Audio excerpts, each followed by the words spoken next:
Je vais commencer par demander peut-être à Louis Canizares, donc urbaniste, de réagir par rapport à cette idée de plan de valorisation de l'espace public.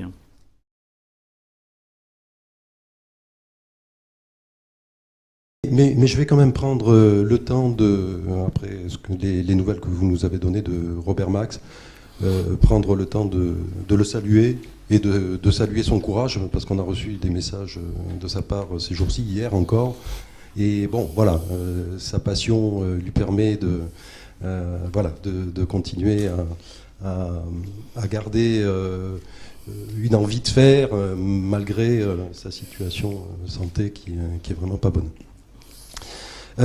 Oui, alors, je disais en arrivant, là, j'ai été confronté ce matin, excusez-moi, j'arrive un petit peu, un petit peu essoufflé, transpirant. J'ai été confronté à la problématique transport depuis mon arrivée à Orly il y a près de 2 heures. Voilà. Alors, tu m'as proposé de réagir parce que je ne l'avais pas encore fait, hein, vraiment. J'avais eu quelques échanges rapides avec Robert Max de réagir donc à cette idée de développement auprès des élus communaux, voire intercommunaux, d'un plan de mise en valeur de l'espace public. J'y adhère tout à fait. D'autant plus que je me suis présenté tout à l'heure avec mes différentes casquettes, qu'à titre professionnel, non seulement c'est le type de projet dans lequel j'œuvre déjà, mais que je promeux auprès des élus depuis de nombreuses années.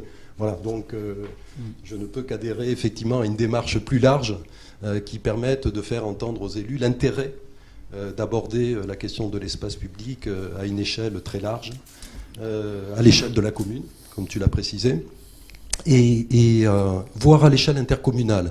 Mais ça se fera peut-être dans un second temps, hein, parce qu'aujourd'hui, même si la compétence aménagement est passée donc à l'intercommunalité, les problématiques en matière d'aménagement d'espace public restent au niveau du débat, un débat très local à l'échelle de la commune. Voilà, l'un n'empêche pas l'autre, mais il faut en avoir conscience. Et donc, je peux faire, en quelques secondes, puisqu'on a très peu de temps, là, je peux faire état de notre expérience à travers notamment une expérience, puisque j'étais avant-hier sur une commune dans l'Aveyron, dans laquelle on a été missionné il y a quelques années, il y a 7 ans environ, hein, pour réaliser ce qui s'appelait un schéma directeur des espaces publics. Avec une attente de la commune d'intervenir sur son cœur historique. C'est une commune qui est touristique, hein, même si son tourisme ne fonctionnait pas très bien c'est une des raisons pour lesquelles elle a engagé des aménagements, mais aidée dans sa réflexion préalable par le CAUE de l'Aveyron, donc je le précise au passage, hein, voilà, je veux dire que le CAUE a joué un rôle important auprès des élus pour faire évoluer leur attente, qui était une attente à l'échelle du centre-bourg, pour la faire évoluer vers une prise en compte du fonctionnement des espaces publics à l'échelle de la commune. Donc ça, c'était extrêmement intéressant. Et j'y étais avant-hier, donc on y est depuis 7 ans, on a réalisé un schéma d'aménagement, et puis ça s'est poursuivi par un certain nombre de réalisations. Et quand je lis la définition, l'objet, le contenu du plan de mise en valeur tel que le propose le SRA, je retrouve complètement cette démarche qu'on a bâtie au fil du temps, hein, voilà, qui s'est étoffé au fil du temps et qui nous a permis aussi à travers quelques exemples comme celui-là, de faire valoir ces exemples auprès d'autres élus qui s'engagent maintenant dans cette démarche. On pourra en reparler un petit peu plus dans le détail, hein, tu nous as demandé de faire court, donc je voulais quand même très rapidement aborder 2 autres points que j'ai relevés dans la présentation de ce projet. C'est d'une part la question de la parole des habitants. Alors, autant il y a quelques années, j'aurais pas mis l'accent sur ce sujet, je le mets aujourd'hui parce que les choses ont évolué. Voilà. Il y a aujourd'hui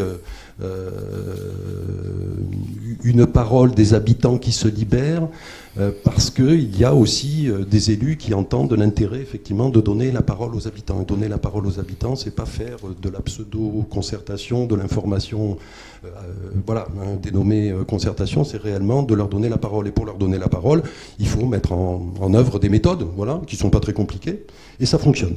Et comme ça fonctionne, et que ça fonctionne et que c'est efficace, il y a d'autres élus qui ont envie aussi de tenter l'expérience.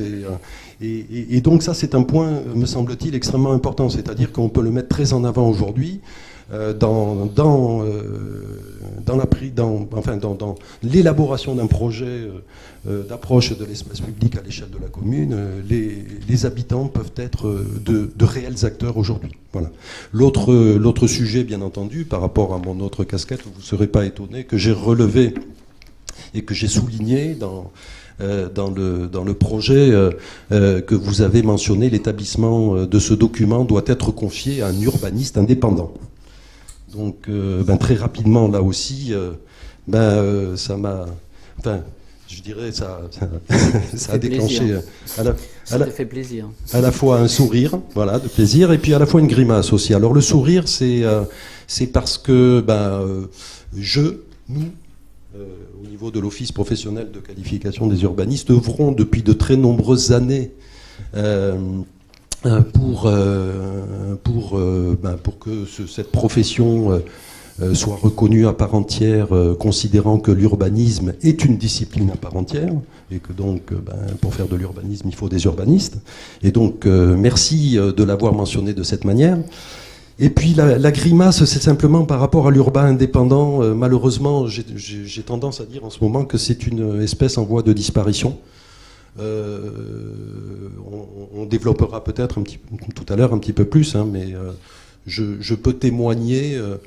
pas uniquement par rapport à ce que je vis au sein de ma structure, mais je suis en relation avec de très nombreux professionnels. Je peux témoigner de vous dire que les règles de la commande publique sont en train de tuer le vivier des professionnels qui œuvrent dans le privé.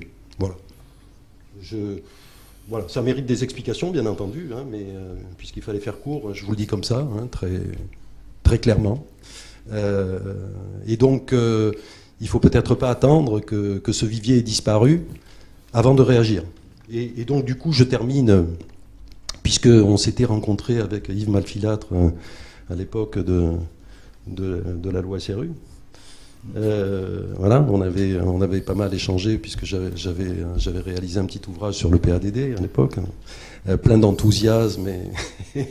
Et donc, c'est vrai que c'est une époque qui a soulevé effectivement beaucoup d'enthousiasme et de passion autour du métier d'urbaniste, parce que cette loi ouvrait des portes, réellement.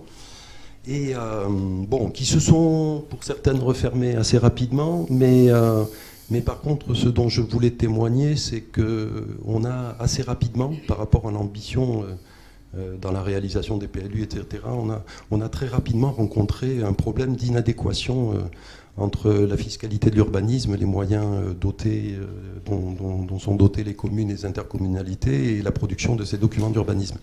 On a tiré la sonnette d'alarme pendant quelques années, entre 2004 et 2007, en disant attention, les agences, les cabinets qui se sont structurés de manière sérieuse sur ces sujets-là ne vont pas pouvoir passer le cap si rien n'est fait dans ce domaine. J'ai participé au Grenelle de l'environnement, j'avais beaucoup insisté pour qu'on aborde la question de la fiscalité de l'urbanisme, c'est resté lettre morte. De la même manière que mon agence, qui était très impliquée, qui avait développé des compétences dans ce domaine, qui était très impliquée, a fini par arrêter. C'est passé par des licenciements, etc., a arrêté d'œuvrer dans le domaine des PLU, comme bon nombre d'autres. Donc si tu veux là-dessus, je te propose de pas trop développer, on a compris. Je pense que ta voisine de droite te répondra je finis juste très rapidement. Ce que je veux dire, c'est que ce qui s'est passé là, Aujourd'hui, ça se traduit, pour ce qui nous concerne, ça fait 3 ou 4 ans plus qu'on a arrêté cette production.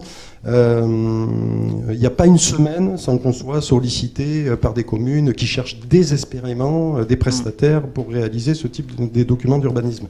Donc, voilà, on en est là de cette histoire. Malheureusement, ce que je voulais dire par là, j'alerte sur le fait que, attention, en matière de projets d'espace public, etc., il y a réellement danger. Donc si on ne veut pas l'entendre, on se retrouvera dans quelques années dans la même situation que pour les documents d'urbanisme.